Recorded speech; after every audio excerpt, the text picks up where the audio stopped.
I think more than anything, the coronavirus crisis has accentuated a set of challenges and opportunities that we have faced in the news industry and in journalism as a profession for quite some time. Obviously, there are big differences from country to country and from organization to organization and different parts of the public. But I think broadly speaking, we can see four big areas where we have both challenges and opportunities: reach, trust, money, and freedom. And the way I think about the situation we're in now, based on the research that we have done at the Reuters Institute, but also what I hear from journalists, editors, and media executives around the world that I talk to in part of my work, is that it's clear early on in the COVID crisis, there was a real uptick in news use. People were searching for credible information from independent sources. But I think we've also seen over time there's been a pretty quick dissipation of that initial surge in news use. And also what we found in our research in Oxford is that there's been a real increase in news avoidance, where people say that they very often, frequently, actively seek to avoid the news because they feel they can't use it for anything and that it leaves them in a bad mood. So I think there is a real issue around reach, where the crisis really has, I think, accentuated some challenges we faced for a long time, that a sizable minority of people don't feel that the news really appeals to them and they don't really feel that it helps them live the lives that they want to lead. And not that they don't have access, is that they choose not to access it. And of course, those problems around reach are particularly pronounced for underprivileged communities, whether they are minorities that historically have been discriminated against, poor people, or people who are far away from the metropolitan centers of many countries. So I think that we have some real challenges around reach that have been accentuated by the COVID crisis. I think similarly around trust, I think we are in a situation where many of us who would be part of an event like this would really want people to turn to journalists and news organizations for trusted and trustworthy information about the pandemic and how societies are responding to it. But even in a situation like this, it's clear that there is a large part of the public, in many countries a majority, who aren't really finding that they think that they can trust what we do. And I think it's really underlined how serious that challenge is, that even in a pandemic like this, where people arguably need the information that journalists provide more and have more reasons in many countries to be sort of quite skeptical of their governments, or at least their elected leaders, and their veracity and precision and honesty of this communication that they provide, that even in that situation, it's often a large number of people who don't really trust journalists and news organizations. Now, of course, it's also very, very clear that the COVID crisis has accentuated the challenges we face around money. The business of news is extremely challenging. It has been challenging for a long time. And the impact of the pandemic and the lockdowns on the advertising economy in particular has been instantaneous and very severe. It's a very, very serious challenge for the private sector, news providers. We've seen it around advertising in particular, but of course, over time, if things get bad enough, it will also have consequences for people's willingness and ability to spend money on news media, even media that they might otherwise quite like. Finally, of course, freedom. It's clear that there are governments around the world who are abusing the crisis around the pandemic to enhance and accentuate their attacks on independent news media and free journalism. And they're just using this as an excuse to try to crack down on critics, on independent sources of information. And in that sense, again, it's a development that we know from before that's been accentuated by the crisis. So many of these things were underway already. I think we've seen how the crisis accentuated the move from offline media to digital media, as people use their smartphones and their computers to access more and more different sources of information and more different services to navigate their lives. I think we've seen the crisis further intensify the war that's being waged against journalism and independent news media in many countries. And I think we've seen, for that reason also, that it's really sort of enhanced the challenges we face internally in the profession and the industry about how we adapt to a changing environment that often we may not like, but this is the world we live in, and this is the world in which we have to pursue our mission and build the businesses that sustain it. So if these are the challenges, what are the opportunities then? I mean, I think, again, broadly, we can sort of think about the areas of reach, trust, money, and freedom as areas where we have very clear challenges, but also can see some of the opportunities. So there was a real upsurge in news use early on in the coronavirus crisis. And I think it's noteworthy that at least our research at the Reuters Institute, and also what I hear from journalists and editors and executives in the industry, is that often that upsurge was concentrated around sources that many of us, I think, would think of as reliable and trustworthy sources. It's not everyone who benefited equally. It's often sort of trusted providers that have benefited particularly in this crisis. And I think it does show that the public is quite discerning often, or at least much of the public, and they do have a sort of sense of quality and a sense of judgment that will influence how they engage with the news. And I think in that sense, we can hope that the crisis will reward quality, if you will, over time by demonstrating to people the difference between just stuff on the internet and then trustworthy and credible news from trusted providers. In that sense, it's a challenge for us, I think, to reconnect with much of the public, both because reach increased, people were reminded of the value of journalism, but also because in some countries in particular, the contrast between sort of untrustworthy governments and then media that people may have reservations about, but fundamentally are often more trustworthy, more credible, and more independent in the way in which they approach these issues has been illustrated by the numerous examples of politicians who lie or withhold information or misrepresent the crisis, and news organizations have tried to hold them to account. So there has been a tendency towards a rallying around the media. And again, while it doesn't make the problems of trust go away, I think it is an opportunity for us to reconnect with a broader part of the public, so more diverse audiences, and perhaps start to rebuild some of the trust that's eroded in recent years. Now, none of this will in itself make the challenges around the business model go away. The advertising may begin to come back if the economy picks up. I would very much doubt that it'll come back to print in a large scale. I think most of the uptick will be for digital. And there, the outlook is brutal. Digital advertising overwhelmingly goes to companies such as Google and Facebook. They offer advertisers cheap, targeted advertising at scale. It's a very attractive proposition if you're trying to move product, and advertisers are voting with their wallets the same way the audiences are voting with their eyeballs and their attention for these companies and their services. So the advertising part, I think there'll be an uptick when the economy improves, but I wouldn't expect it to come back to offline media to nearly the same extent as it's gone away. But I think there are some opportunities here around reader revenues, whether subscriptions or membership or other models. And we have seen, I think, some of the most impressive news organizations, not just the big guys like New York Times, but also smaller news organizations, both local and national, around Europe and North America, really demonstrate to people that this is a moment where journalism shows its value, and that the public in that situation can also be convinced that they should in turn value journalism in very tangible ways by subscribing or signing up as members. I think we have seen some real examples of success. El Diario in Spain, Dagens Nyheter in Sweden, and other titles have reported very real upticks in subscriptions. In some cases, even upticks that are so big that it compensates for the declines in advertising revenues and put the companies in a very promising path towards the future. Finally, freedom then.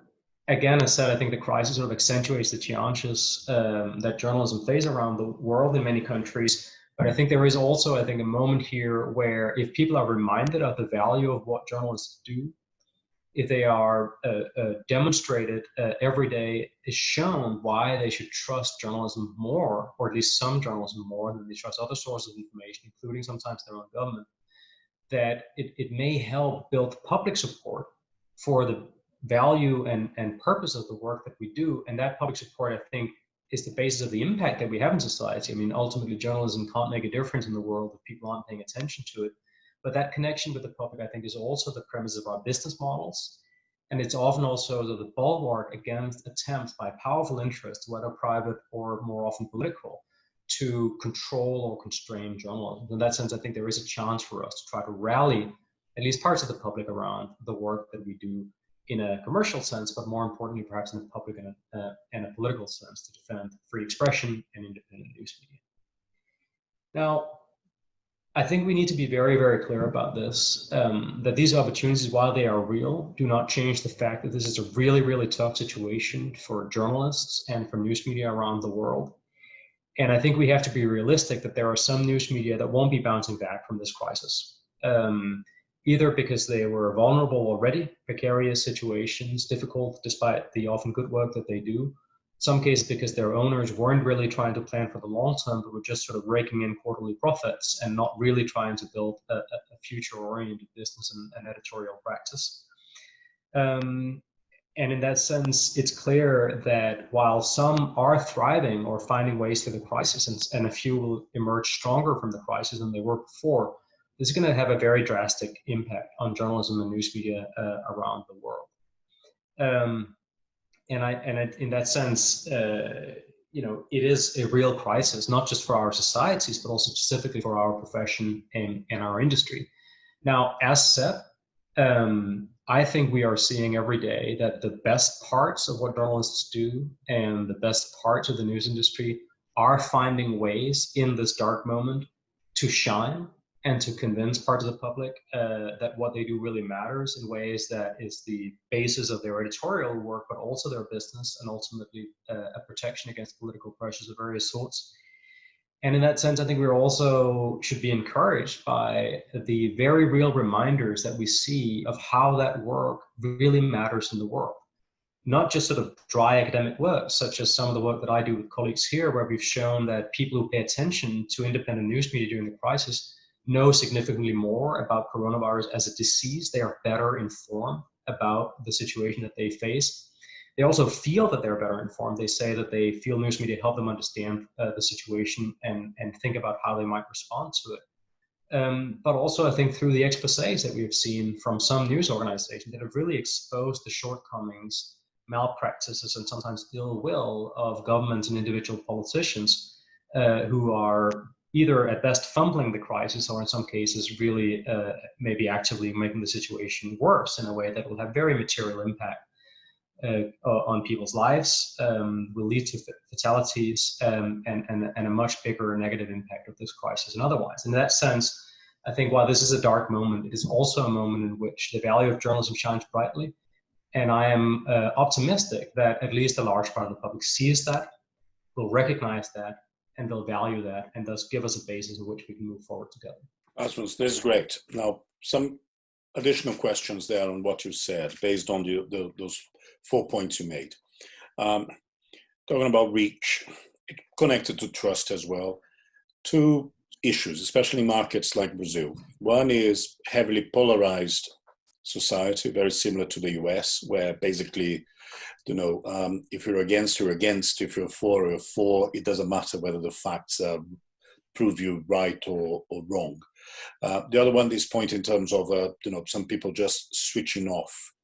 So it's less about whether the news is presented in the right way. They're just not interested in news. How do you handle this? How you change this from what you see? What are the potential solutions to actually revert both, deal with the polarization and also the fact that some people are just switching off altogether? Why are they switching off? Is there a way getting them back in again?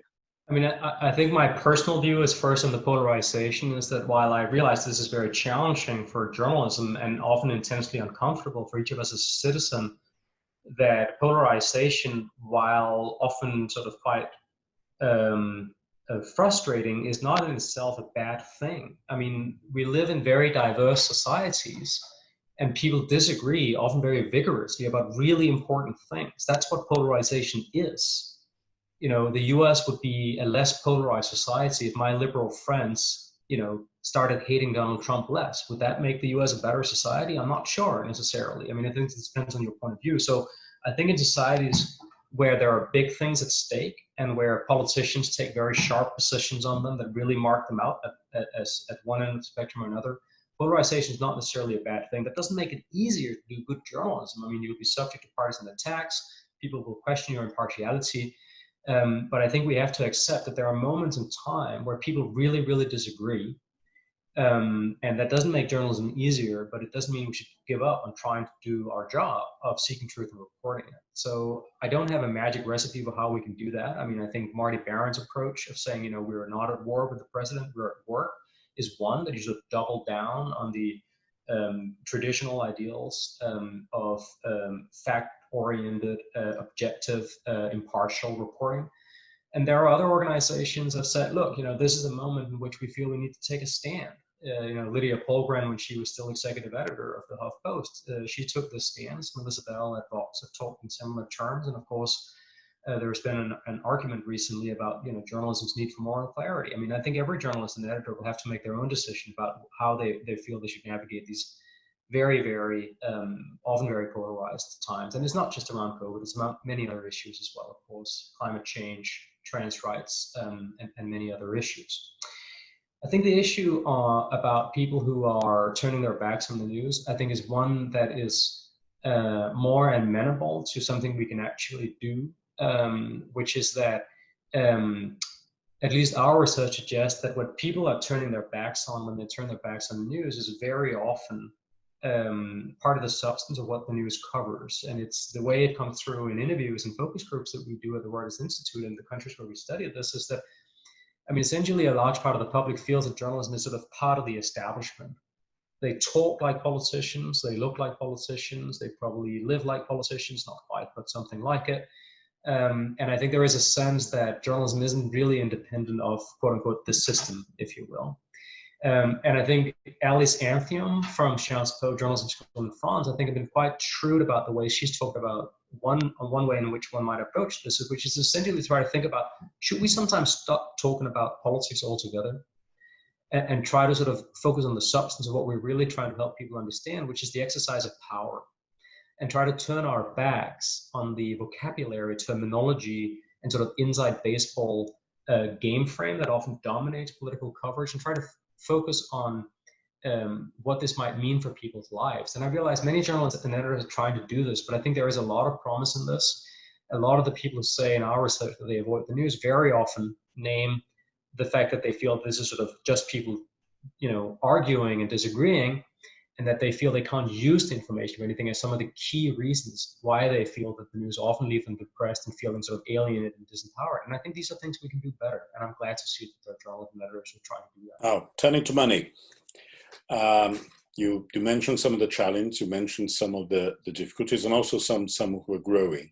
Now, big discussion point still is all over the world, the relationship with the tech giants, and especially the ones covering up a lot of the digital advertising. We have in Australia, for instance, some serious talk. Actually, they are in theory preparing the details of how much and what would be the formula that will make, to begin with, Google and Facebook pay media news organizations there, with the exception of public ones. So the equivalent of the BBC, public television, for instance, like ABC, they are outside the remit of those rules. Is that the way? Can you see that more of that happening? Or some say keep politics out of it, and these sides will have to find a way of working together? Sure. I mean, I think I should preface this by saying that, our core funding at the Reuters Institute comes from the Thomson Reuters Foundation, and we work with more than 30 different funders, including media organizations like the BBC, as well as regulators like Ofcom and others. But we also have large grants from both Google and Facebook, and I think it's important that people know that before I answer the question straight. I mean, the way I think about this myself is that the fundamental thing that has changed in the digital marketplace is that we moved from a situation where I, as a media user, had low choice, and as a consequence, publishers had high market power over advertisers who wanted to reach me. That was very lucrative if you happen to be a publisher, to a situation in which I, as a media user, have very high choice, at least for sources of information. And as a consequence, every individual publisher of information has very low market power over the advertisers who want to reach me. And then that is compounded by the fact that the platforms, because they have so successfully built very, very large networks with very strong network effects, where they serve all sorts of different people in all sorts of different ways, are able to sell very cheap, very targeted advertising at scale in a way that publishers often find it very difficult to compete with on price, let alone on targeting or the variety of different formats that are on offer. Now, this is an existential threat to the business that sustains journalism. I mean, I don't think we can be naive about that. It's an incredible disruption of the business models behind journalism, and there is no sugarcoating that pill. But I think it's also important to understand that it's a very fundamental structural change, and we see it in every market. Both those where Facebook and Google dominate, as they do in much of the Western world, but also in others, South Korea, Japan, or for that matter, mainland China, where it's just other companies who who dominate other large platform companies. Now, how do we respond to that? I think that's in part about the profession and the industry thinking about, okay, what does a sustainable business look like in an environment that's far more competitive and much less lucrative than it was in the past? And I think it's important to recognize here that sustainable does not mean how do we make the same money we made in the 1990s, because if that's the problem, then there is no solution, not in the market we operate in today. So how do we build sustainable independent news businesses? And I see a lot of people who are making progress towards that. It's not easy, but we are seeing real progress.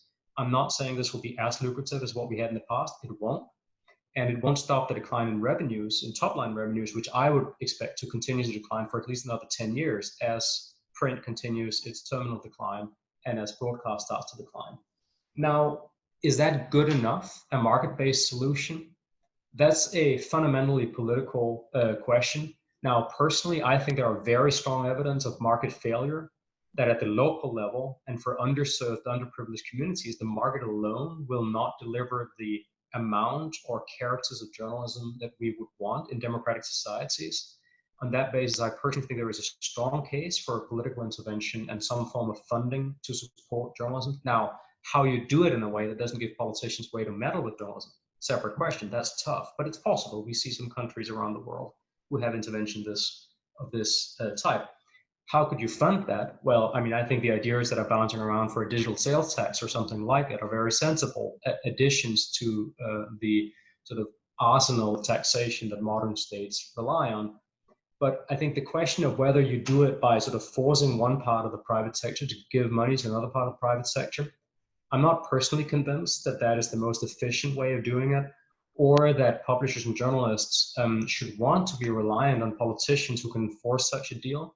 I mean, I think it's worth remembering that the politicians who will make these rules are actually existing politicians, not the ideal politicians each of us might want to be elected. So the same president that people might be sort of covering critically on a day-to-day basis is going to be the same president who's going to make the decisions about these things with the same majority in Congress or whatever institution makes the decisions as the ones journalists are covering day-to-day. And whether we want our profession and our industry to rely in part on those people, I mean, that differs a lot from country to country. I have some reservations about it in many parts of the world, but I'm not sure it's particularly smart for journalists and news media to become more dependent on the political class than they already are, and probably they might want to become less dependent on the political class than they already are. But that doesn't take anything away from the fact that if a solution is pursued, and if it involves some commitment of public money, then obviously there is also room for looking at technology companies, including the fact that in many jurisdictions around the world, they pay so little in tax that it's hard to understand as a citizen how that is reasonable or legitimate. Actually, that's a perfect kind of to ask you a question on that. Is quite recently there's the piece of legislation that is going through Congress in Brazil that has to do with fake news, but also involves how some of these tech giants are treated and dealt with. And the body is representing traditional media, and actually some of the nascent digital medias as well. One of the main points they're making there is it's an unfair and not a level playing field, that a lot of the advertising for them goes through foreign countries because they're booked through different systems and do not follow both the law in terms of local taxation, which in Brazil is quite high, but also even some of the compliance rules, some governance rules that a newspaper or television station or radio station will have to comply with. How the world deals with essentially global organizations in a global platform, but trying to fix things locally as well. Is that possible at all? I mean, I think it depends a bit on what your definition of success is. Is it possible to do better than where we are right now? I mean, I have no doubt about that. I mean, we are still in a situation where, with meaningful variation from country to country, but where much of the digital economy is in that famous sort of analogy, a Wild West, if you will. That where legislative frameworks are sort of largely stuck in an offline past and are not really up to date for an online present, whether that is competition or data protection, privacy, or for that matter, business-to-business relationships and their transparency or lack thereof. So I think there is a very strong case for updating, competition law and enforcement, data protection, privacy, and the like at a national basis. Now, where will we get to on that? I mean, I think it's naive and dangerous to assume that that will be a game changer for news publishing specifically. As I suggested before, I think the fundamental issue is much more basic than the questions that are being discussed here. That doesn't mean it's not important. It is very important to ensure that there is a competitive digital marketplace, and one where legislation from democratic societies is conformed with. And it's not to say that this won't make a difference more broadly, or that there aren't any problems of dominance. There are, and there are things that need to be done. I just don't think we should expect this to be a game changer for journalism specifically, or the news media specifically. Can it be done? Well, I mean, there are other sectors of the economy that were sort of truly globalized well before media markets became so. I mean, I think the most sort of obvious parallel is international finance and banking. Now, I don't know very many people who would hold that up as sort of a poster child of, thoroughly successful, regulation that has brought large private companies, to heel and made them fully accountable to elected officials in democratic societies. But I think it is an area in which there is a combination of an international regulatory framework as well as national regulatory frameworks that large companies, largely have to comply with, and if they don't, there are consequences. Now, the final thing I want to say about this is that some of the issues we face here are about outdated regulatory and legal frameworks that need updating, and some of the issues we face are about the fact that we live in a complicated world where the question of how you do that exactly in detail are not simple questions, and it's childish to sort of wave your hands and dismiss that complexity as obfuscation. But I think we also just need to recognize that a central question here is, what are the political priorities? And it seems to me that the revealed preference of the political class are very clear. Journalism and news media are not top of the list of priorities, and that most politicians regard the news media with, at best, benign indifference, more often to the rank hypocrisy, where they're happy to give the entrepreneur speech, but actually don't really like them very much and not willing to do anything. And of course, at worst, with outright hostility. And if that is the political situation in many countries, I think it's quite dangerous to assume that there is some sort of political salvation coming our way. I don't think there is. And if politicians come bearing gifts, well, it'd be a shame if we replaced naivete about platforms with naivete about politicians. God knows, if anyone knows anything about politicians, it should be journalists and news media.